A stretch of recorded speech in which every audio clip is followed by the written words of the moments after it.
Hello, survivors. Thank you for taking the time to listen to the story. If you haven't already done so, please subscribe to our channel. We appreciate it, and thank you in advance. Please leave the name of the city you're listening from in the comment section below. It helps us see our reach in the community. Let's start the story. They don't see me. They never do. I've been in position for 50 hours now. My ghillie suit blends perfectly with the dense foliage of this Central American rainforest. The mosquitoes found me immediately, of course. Nature's smallest predators always do. My skin burns with dozens of bites I can't scratch without risking movement. The heat is suffocating, sweat trickling down my spine and pooling in places I can't address. But discomfort is just background noise to me now. From my elevated position on this ridge, I have a perfect view of the compound below. A former mining operation converted into a makeshift base by the cartel. Small, efficient, and reportedly where Pablo, high-value target and regional trafficking kingpin, conducts his business. Through my scope, I've memorized the daily patterns of everyone inside. The guards who smoke by the east fence at Oro 300. The kitchen staff arriving at 500. The patrol rotations that occur with surprising regularity for a criminal enterprise. My mission parameters were clear. Confirm visual, eliminate target, extract to rendezvous point, simple, clean. But Pablo has been elusive, remaining inside the command center, a converted administrative building, for the past 2 days. Intel suggested he was expecting a major shipment, which explained his reluctance to leave. Patience is my specialty, so I waited. Cataloging faces, mapping movements, identifying potential escape routes. The first signs of trouble started around 600 this morning. The usual guard rotation seemed delayed. Through my scope, I observed 2 sentries at the north gate engaged in what appeared to be a heated argument. Not unusual for these types. Discipline isn't exactly military grade, but something about their body language seemed off, more agitated than normal. I adjusted my scope's magnification, focusing on their faces. The shorter guard was sweating profusely, skin flushed despite the early morning coolness. He kept touching his arm, where I could make out what looked like a bandage or wrap. The taller guard gestured angrily, pointing toward the command center, then back to the gate. At 0632, the situation escalated. The shorter guard suddenly lurched forward, movements abrupt and aggressive. He tackled his companion to the ground with unexpected force. Even without audio, I could tell this wasn't a standard dispute. The aggressor pinned the other man down and, Christ, he was biting him. Not punching, not stabbing, biting his face like a rabid animal. Blood sprayed across the dirt as the victim struggled. I've seen a lot of violence through this scope, but this was different, primal. The victim managed to push his attacker off momentarily, clearly in shock. His hand pressed against his ravaged cheek. Then he drew his sidearm and fired 3 rounds into his assailant's chest. The shooter stood there, breathing hard, gun still raised, but his attacker got back up. 3 center mass hits and the guy just stood up, staggered at first, then straightened. That's when I knew something was very wrong. I shifted my position slightly, scanning the compound for reactions to the gunfire. Men emerged from barracks and outbuildings, weapons drawn. 2 guards approached the gate cautiously. Through my scope, I watched their expressions shift from confusion to horror as they assessed the scene. The bitten guard was now leaning against the fence, breathing heavily, blood streaming down his neck and face. The other, the one who should have been dead from multiple gunshot wounds, was moving toward the newcomers with a strange, off-balance gait, as if constantly fighting gravity. The guards opened fire. More center mass shots that should have dropped a normal human instantly. The infected guard faltered, but continued forward. Only when one panicked guard fired a shot that connected with the head did the attacker finally collapse. By 0700, more incidents erupted across the compound. The guard who'd been bitten at the gate collapsed about 20 minutes after the attack, convulsing violently in the dirt. The 2 other guards backed away, weapons trained on him. 10 minutes after that, he was back on his feet, reaching out with grasping motions, lunging toward the men who had been his colleagues. Then there were 2 of them. I maintained my position, documenting the unfolding catastrophe through my scope. At 7:30, someone in the command center must have ordered a lockdown. Guards rushed to secure entrances while others established a defensive perimeter. Too late. Already several men inside the compound displayed symptoms: disorientation, aggressive behavior, fever-like appearances. At 0800, I observed 3 men in suits emerge from the command center. High-ranking lieutenants, based on how others deferred to them. They gestured urgently, directing guards to separate symptomatic individuals from the healthy. It might have worked if they knew what they were dealing with, but they clearly didn't. One lieutenant approached a man who was sitting against a wall, apparently ill. He leaned down, perhaps offering reassurance, and the sick man lunged upward. Teeth sinking into the lieutenant's throat, blood fountained in a crimson arc. I tried radio contact with command at 0815, nothing but static. Tried again at 0845, same result. Either the signal was being jammed, or there was no one left to answer. I had to assume I was on my own. By 0900, the compound's organized response had collapsed entirely. Men fired indiscriminately at anything that moved strangely. I counted at least 7 friendly fire incidents in the space of 20 minutes. Others barricaded themselves inside buildings. A group of 4 tried to flee in a jeep, but crashed into the perimeter fence in their panic, the impact throwing one man through the windshield. He didn't move again, but his companions, injured but alive, had to contend with approaching infected drawn by the noise. Through my scope, I witnessed their desperate last stand. One man emptied his handgun into the approaching infected, dropping 3 before his ammunition ran out. He switched to a knife, managing to take down one more before being overwhelmed. His screams were silent through my scope, but I could see them in the contortion of his face, the strain of his neck muscles, the wild terror in his eyes. The 2 others met similar fates, their struggles lasting seconds before disappearing under a pile of what had once been their comrades. As the morning stretched into afternoon, I continued my vigil, documenting the compound's transformation. Bodies littered the grounds, some motionless, others dragging themselves despite catastrophic injuries. I'd counted at least 30 men turned into, I don't even know what to call them. The Walking Dead? Infected? The word zombie flickered in my mind, but I pushed it away. That was fiction. This was happening right in front of me. Through my scope, I observed one of them closely, a man I recognized as a mechanic from the motor pool. Earlier, I'd watched him get attacked near the garage. Now he wandered aimlessly, his torso swaying as if his legs and upper body weren't quite synchronized. His arms hung oddly at his sides, occasionally lifting in jerky, purposeless gestures. His movements resembled someone in the final stages of a severe illness, disoriented, struggling against weakness, yet somehow still animate. When he turned, I could see that his eyes had developed a cloudy sheen, like cataracts that had formed in minutes rather than years. But when a metal barrel fell nearby, knocked over by another infected, the mechanic's head snapped toward the sound with alarming suddenness. Every muscle suddenly coordinated with terrible purpose. They respond to stimuli, just not like humans anymore. At 11:30, I witnessed the first organized resistance. A group of 8 men, clearly well-trained, likely Pablo's personal security detail, emerged from the command center in tactical formation. They moved efficiently, eliminating infected with precise headshots. Their discipline was impressive under the circumstances. They formed a perimeter around the command building, systematically clearing the immediate area. I adjusted my scope to the command center's windows, searching for any sign of Pablo.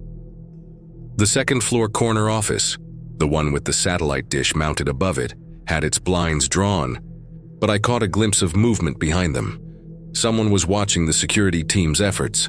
The tactical team maintained their position for nearly an hour, successfully keeping the area around the command center clear. But their gunfire drew more infected from the outer areas of the compound. What started as a manageable flow became a flood. The team tightened their formation, conserving ammunition with disciplined fire, but the infected kept coming. One by one, the security team went down, not due to poor training or panic, but simply overwhelmed by numbers. By 1300, all resistance had ceased. The compound fell silent except for the sound of the infected shuffling through the grounds. I counted at least 50 of them now, wandering without obvious purpose. Pablo remained inside the command center, which now stood as an island in a sea of infected. At 13:30, one of them wandered within 15 feet of my position. A former guard based on his tattered uniform. Blood had soaked through his shirt, caking into a dark crust where he'd been wounded. His breathing came in ragged gasps, a wet, gurgling sound accompanying each exhale. I held my breath, finger hovering near the trigger of my rifle, not on it, maintaining discipline even now. The infected stumbled past, dragging a mangled leg. It paused, head turning as if sensing something. I remained perfectly still, controlling even my breathing to shallow, silent draws. It looked directly at my position. The eye contact lasted 5 seconds that stretched into eternity. Its jaw opened and closed mechanically, teeth grinding with a sound like stones being crushed. A low growl escaped its throat, then it turned away, continuing its aimless patrol. My ghillie suit and absolute stillness had saved me. The camouflage designed to hide me from human eyes apparently worked on these things too. They seemed to prioritize movement and sound over visual identification. As the afternoon wore on, I took inventory of my situation. 2 liters of water remaining, 4 protein bars. Ammunition wasn't a concern for stealth elimination. I'd never needed more than 1 round per target. But if I had to fight my way out, 24 rounds wouldn't get me far against what lay below. I should have extracted when the outbreak started, abandoned the mission when it was clear something catastrophic was happening. But training and discipline kept me in place. Complete the mission, confirm elimination, extract according to protocol. But Pablo hadn't shown himself clearly enough for confirmation, and the radio remained silent despite repeated attempts to establish contact. I was truly alone. At 1500, I observed a new development. Someone inside the command center was signaling with a mirror, directing flashes of reflected sunlight toward the eastern perimeter. I traced the trajectory to a small outbuilding near the fence. Minutes later, the door to that building opened, and a man in blood-spattered clothes emerged, moving quickly toward the command center. He carried what looked like a medical bag. The infected turned toward him, drawn by his movement. But he was fast, sprinting in a direct line while the infected gave chase at their shambling pace. He reached the command center's door just as the infected closed in. Someone inside opened it just long enough for him to slip through, then slammed it shut as grasping hands reached for the gap. The man with the medical bag had made it inside. I could only speculate about what that meant. Was Pablo injured? Had someone inside been bitten? At 1700, something changed. The infected seemed to be gathering near the command center, as if drawn there. Their random wandering ceased, replaced by a collective gravitation toward the building. Through my scope, I spotted movement at a second-floor window, a human figure moving with deliberate caution, peeking through the blinds. Based on the build and the distinctive way he held himself, it might be Pablo himself. Before I could adjust to get a clear identification, the figure disappeared from view. The infected below continued to mass around the building, pawing at the walls, some managing to beat against the doors and ground-floor windows. I counted at least 60 of them now, with more staggering in from the perimeter. As dusk approached, I made my decision. I couldn't maintain position indefinitely without supply, and the mission demanded confirmation. If Pablo was holed up in that building, I needed to know. And if extraction was no longer an option, I needed to understand exactly what I was facing. I would have to move, leave the safety of concealment, and make my way into the heart of the nightmare below. For the first time in years, I felt something beyond the cool calculation of a trained operator. I felt fear. Darkness was falling as I prepared to descend toward the compound. Through my night vision scope, the infected glowed like ghostly figures, still clustered around the command center, but with enough gaps that a careful approach might be possible. Some had wandered away, perhaps drawn by sounds from the jungle, or simply returning to some primitive patrolling instinct. I checked my sidearm, a suppressed Sig Sauer, and secured my rifle across my back. The weight of decision settled on me as I prepared to abandon my position. In a world turned upside down, the only certainty was the mission.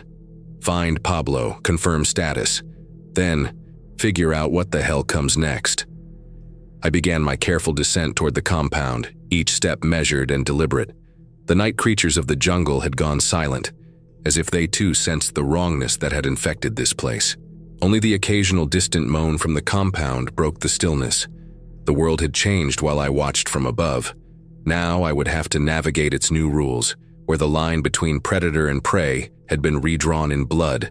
The jungle canopy thinned as I approached the compound's perimeter, my movements slow and calculated. I'd removed some elements of my ghillie suit that might restrict mobility, but kept enough to maintain my camouflage advantage. The night had grown unnaturally quiet, as if the usual symphony of insects and nocturnal creatures had sensed the wrongness that had infected this place. At 1740, I reached the fence line. Up close, the compound looked even more apocalyptic than it had through my scope. Blood-darkened earth, bodies in various states of dismemberment. The air carried a stomach-turning mixture of cordite, excrement, and the sickly sweet smell of death. I studied the infected from my concealed position near the fence. Their movements were more disturbing up close, the way their joints seemed to operate independently of one another. The occasional spasms that racked their bodies, the constant low moaning that escaped their throats. Some still bore recognizable features of the men they'd been hours earlier, while others had been so damaged in the day's fighting that they barely looked human. A gap in the fence provided my entry point, damage from the failed vehicle escape attempt I'd witnessed earlier.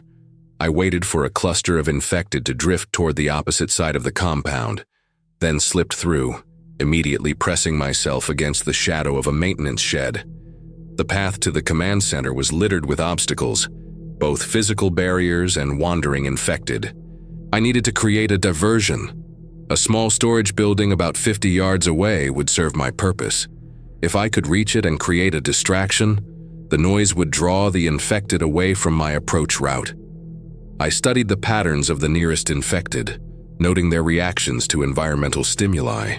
When a section of damaged roofing fell with a clatter, several immediately turned toward the sound, confirming my theory about their sensory priorities. I waited for their attention to drift, then moved. Each step deliberate, balanced, silent. Years of training in stealth movement had become muscle memory, but never had it been more critical. Reaching the storage building undetected, I found what I needed: flares and a fuel canister, likely part of the compound's emergency supplies. I set up a simple delayed ignition system using materials at hand, then carefully retreated, creating distance between myself and what would soon be a significant distraction. At precisely 17:55, the flare ignited, setting fire to the fuel-soaked rags I'd arranged. The effect was immediate. A bright flash, followed by growing flames. The infected responded as one, turning toward the light and noise, drawn like moths to flame. They converged on the burning building, creating my opportunity. I moved quickly but cautiously toward the command center, using shadows and cover. The infected were distracted but not entirely diverted. One turned briefly as I crossed an open area, but the fire proved more compelling than whatever peripheral movement it had detected. As I approached the building, I noticed 3 infected that hadn't been drawn to my distraction. They blocked my path to the entrance, wandering in an erratic pattern that made them difficult to bypass. I unslung my rifle, checking that the suppressor was secure. I rarely used it for close quarters work, preferring my sidearm, but the extra accuracy would be critical here. I settled into a kneeling position, controlling my breathing just as I would for a long-distance shot. The first infected entered my crosshairs, a former guard based on his tattered uniform. I exhaled slowly and squeezed the trigger. The suppressed round made a dull thump as it exited the barrel, followed by the wet impact of the bullet finding its target. The infected dropped instantly, the headshot leaving no chance for reanimation. The other 2 turned at the sound, not loud enough to draw the main horde from the fire, but sufficient to alert those nearby. I adjusted my aim slightly and took down the second with equal precision. The third began moving toward my position with surprising speed, forcing me to reacquire my sight picture rapidly. The shot was less clean, catching it in the jaw rather than center mass of the skull, but effective enough to put it down permanently. I slung the rifle across my back again and moved to the command center's side entrance. The door was secured with a heavy padlock, expected but inconvenient. The second-floor windows remained my best option. A drainage pipe and architectural features provided a viable climbing route. I holstered my sidearm and began to ascend, moving efficiently despite the awkward weight of my rifle. The window I'd selected was partially open, likely for ventilation in the stifling heat. I slipped inside at 1803, dropping silently onto a carpeted floor. I found myself in what appeared to be a communications room. Radio equipment lined one wall, maps covered another. The equipment remained powered but unmanned. I took a moment to evaluate the maps. They showed not just the local area, but regional topography, with several locations marked with cryptic symbols I didn't recognize. Door closed, but not locked. I drew my sidearm and moved to the entrance, listening for movement in the corridor beyond. Voices, low, urgent, speaking rapid Spanish, came from somewhere nearby. I couldn't make out specific words, but the tone conveyed tension and fear. According to intelligence briefings, Pablo's office would be at the end of the hallway, around a corner to the right. I moved silently along the wall, pausing at each doorway to check for occupants. Most rooms stood empty, chairs overturned, personal items abandoned in haste. The voices grew clearer as I approached the corner. I risked a quick glance, spotting two armed men standing guard outside what had to be Pablo's office. They held their weapons with professional discipline. Not cartel thugs, but trained security personnel. The door behind them was closed, but light seeped from beneath it. I assessed my options, quickly deciding that stealth elimination was necessary. Drawing my suppressed sidearm, I took a measured breath, then stepped around the corner. The guards spotted me immediately, but hesitated just long enough at the unexpected appearance of a ghillie-suited figure. That split second was all I needed. 2 shots in rapid succession, each finding its mark with surgical precision. Both guards collapsed, the sound of their weapons clattering to the floor muffled by their falling bodies. Quick, silent, effective. I moved forward immediately, checking to ensure both were permanently neutralized before turning my attention to the office door. A voice came from inside. Pablo's, recognizable from mission briefings. He appeared to be speaking on a radio or satellite phone, his tone urgent but controlled. I pressed my ear against the wood, trying to hear more clearly. No contact for 6 hours. The primary radio is dead. A pause. How much longer until extraction? Another pause. If they received our last transmission, the helicopter should arrive by 1830. If not, I checked my watch. 1810. 20 minutes until potential extraction. I needed to act now. Taking a deep breath, I tested the door handle. Unlocked. I adjusted my grip on my sidearm, then kicked the door open. Entering in a low stance, weapon raised. Pablo sat alone behind a desk, a satellite phone in one hand, a handgun on the desk before him. To his credit, he didn't reach for the weapon, instead slowly placing the phone down. He studied me with calculated interest, showing remarkable composure for a man suddenly facing an armed intruder. "Nobody move," I commanded in Spanish, though the instruction was redundant with only one occupant. "Hands where I can see them." Pablo complied, raising his hands to shoulder height, his expression calm, evaluating. "American," he said in accented English. "Military, yes. Special forces, I think." I didn't confirm or deny, keeping my weapon steady. "Pablo Sanchez, you're my target." A thin smile spread across his face. "Of course I am, but I think today perhaps you have bigger concerns than eliminating one cartel leader. Have you seen what's happening out there?" "I've been watching for hours," I replied. "Your entire compound is overrun." "Not just my compound," Pablo said, leaning forward slightly. "Look at this." He gestured toward a notepad beside the satellite phone. "May I?" he asked. I nodded once, keeping my weapon trained on him. Slowly, Pablo picked up the notepad and held it out. I approached carefully, maintaining a safe distance, and took it with my free hand. The notepad contained transcribed radio communications, timestamps, locations, brief messages, reports of similar outbreaks across the region, military bases going dark, cities reporting mass casualties and civil unrest. The final entry, time-stamped 1435. CDC reports global pandemic, infection spreading rapidly across North and South America. Europe, no further transmissions received. I lowered the notepad, processing the implications. This wasn't isolated. Whatever had happened here was happening everywhere. Your mission to eliminate me seems rather insignificant now, doesn't it? Pablo said quietly. The world is ending outside these walls. Why should I believe this? I questioned, tapping the notepad with my free hand. Because you've seen them, Pablo replied. The infected, and you know that nothing natural behaves that way. Nothing human survives multiple gunshots, then continues attacking. He was right. What I'd witnessed defied normal explanation. If similar outbreaks were occurring globally, my helicopter will be here in 20 minutes, Pablo continued. Assuming it still comes, I have a secure facility in the mountains, supplies, generators, defensible position. You can kill me now and die here alone, or you can help me reach extraction and survive. I studied him carefully. Every instinct and year of training told me to complete the mission. One shot, and Pablo Sanchez would be eliminated just as ordered. But if the radio reports were accurate, if what I'd seen today was happening globally, did my mission parameters still matter? Did anything matter beyond survival? How do I know this isn't a trick? I asked, my aim unwavering. You've survived this long by being manipulative. Pablo's expression hardened. Look out the window.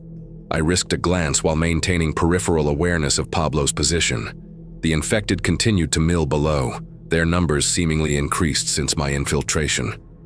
Some had returned from investigating the fire I'd set, while others clawed mindlessly at the building's walls. If this is a trick, it's rather elaborate, don't you think? Pablo said. I've lost nearly 100 men today. My entire operation destroyed. For what purpose would I fabricate this? Where's this mountain facility? 70 miles north. Isolated. Built as a contingency against government raids, it has its own power, water filtration, 6 months of supplies minimum. The helipad is on the roof, but the approach will draw every infected for miles. We need to clear a path or the pilot won't risk landing. How many rounds do you have left? Pablo asked, eyes flicking to my rifle. I mentally tallied my remaining ammunition. 24 rifle, 16 handgun. Not enough, he said. Not nearly enough to clear them all. Pablo leaned forward, hands still visible on his desk. What's your name, American? I hesitated, then decided it hardly mattered anymore. Chris. Chris, let me tell you something I've learned running my business. Survival isn't about who has the most guns or the most men. It's about adaptation. Those who can recognize when the world has changed and change with it. Pretty philosophical for a drug trafficker, I observed dryly. A small smile touched his lips. I wasn't always this. Before the cartels, I was a professor of economics. Life takes unexpected turns, yes, but never so unexpected as today. The satellite phone on the desk suddenly crackled to life. Eagle 6 to base, approaching your position from the southeast. ETA 5 minutes. Requesting landing confirmation. Over. Pablo reached slowly for the phone, eyes on me. I nodded once, allowing it. Base to Eagle 6. Landing zone is hot, repeat hot. Infected presence heavy around the compound. Approach with caution. Confirmation to land. Over. Acknowledged, base. Will assess on approach. Eagle 6 out. Pablo moved to the window. They're coming. I can hear the rotors. Indeed, the distant thrum of helicopter blades was now audible, growing steadily louder. The infected below seemed to hear it too, heads turning in unison toward the sound. We need to clear the roof, Pablo urged. Now. Pablo stood slowly. Decision time. Chris, kill me or help me, but decide quickly. The sound of rotors grew louder. Through the window, I caught glimpses of the infected becoming more agitated, their movements more frenzied as they responded to the noise. Below us, somewhere in the building, I heard glass breaking, the infected finding a way in. This was the moment everything changed. My mission, my training, my entire worldview, all of it measured against the brutal reality I'd witnessed today. A world where the dead rose and hunted the living. A world where old enemies might be the only allies left. If I help you, what guarantee do I have that you won't kill me once we're safe? I demanded. Pablo's expression was grim. In the world that existed this morning, we were enemies. In the world that exists now, we are simply survivors. I give you my word, help me reach extraction, and you'll have a place in our sanctuary. For as long as sanctuaries can exist. The helicopter was close now, the building vibrating with the sound. Time had run out. We moved to the roof, I decided. I'll take point. I gestured with my weapon toward the door. Let's go. Pablo retrieved his handgun from the desk, checking its load. He moved to a safe behind his desk, quickly gathering what looked like cash, documents, and a small electronic device. The corridor outside was still clear, the 2 guards I'd dispatched exactly where they'd fallen. We moved quickly toward the stairwell leading to the roof. From below, I heard the unmistakable sounds of the infected, shuffling feet, moans, the crash of furniture being knocked aside in their mindless advance. They've breached the ground floor, I confirmed, glancing down the stairwell. We have maybe 2 minutes before they reach this level. The roof access door was locked, a security measure now working against us. Pablo produced a key, fumbling slightly in his haste. The lock turned with an agonizing grind of metal, and we pushed through onto the open rooftop.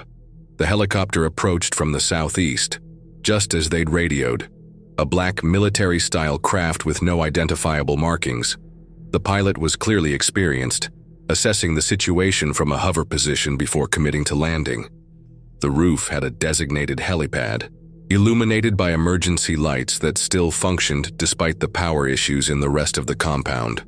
The space was clear, but the access door we'd just come through was the only thing separating us from the infected now climbing the stairs. "Barricade the door," I ordered. Pablo immediately began dragging heavy equipment cases against it while I unslung my rifle, preparing to cover our extraction. The helicopter pilot must have decided the landing was viable, as he began his final approach. The wind from the rotors whipped around us, forcing us to shield our eyes against flying debris. The craft touched down with practiced precision, its side door sliding open to reveal a man inside, armed with an automatic weapon. "2 survivors for extraction," I shouted over the rotor noise, approaching the craft while maintaining awareness of Pablo. The door we'd barricaded suddenly bucked, the infected on the other side sensing our presence. I positioned myself between the door and the helicopter, rifle raised. When the barricade shifted again, I took aim at the gap and waited. "Move now!" I ordered Pablo, who complied immediately, sprinting for the helicopter. The barricade gave way just as Pablo reached the craft. I fired 3 rapid shots, dropping the first infected through the door. More poured onto the rooftop behind it, at least a dozen, with more visible on the stairs beyond. I backed toward the helicopter, firing controlled bursts. Each shot found its mark, dropping infected with precision headshots. The rifle clicked empty after the 8th shot.